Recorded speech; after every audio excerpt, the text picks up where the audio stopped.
For more on this story, let's go live now to Juliette Touma, Director of Communications for the UN Works and Relief Agency for Palestine refugees.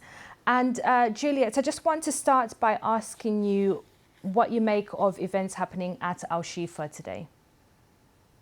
We are watching with horror. We're watching these reports with absolute horror.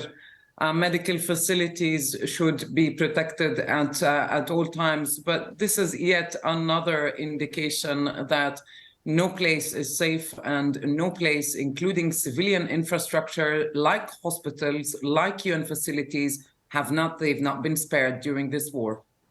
And Juliette, I want to ask you about something specifically to do with the UN in Gaza. We're getting reports from Reuters news agency that a humanitarian aid source, has said Israel has given approval for 24,000 litres of diesel fuel to be used by trucks for UN operations in the Gaza Strip. Can you confirm this?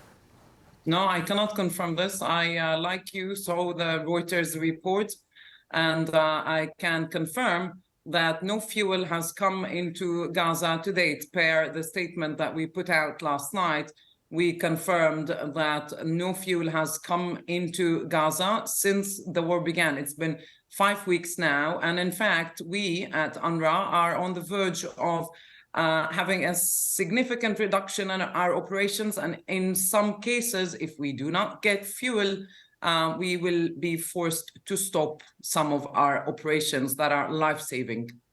But are there ongoing negotiations? Is there a possibility that an announcement could come soon allowing you to get fuel into the Gaza Strip? There has been negotiations for many, many long weeks now about the issue of fuel. It is very simple. Fuel has been used as a weapon of war in Gaza. People have been deprived of basic services due to the lack of fuel.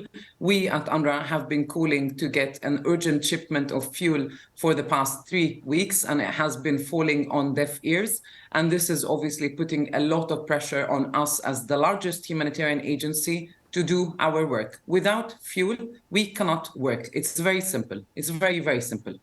Just tell us about the humanitarian situation in Gaza. We know what's happening in the north, the ongoing fighting. In the south, we hear it was a particularly rainy night, and it was quite difficult for a lot of people there in Gaza overnight. Yes, look, the rain is going to make really desperate situation far worse, including for people who have been displaced, which is now more than 3/4 of the Gaza population. They have been forced to leave their homes. 800,000 of those are in UNRWA shelters. They are overcrowded. We do not have fuel, again, so we cannot provide things like heating or clean water.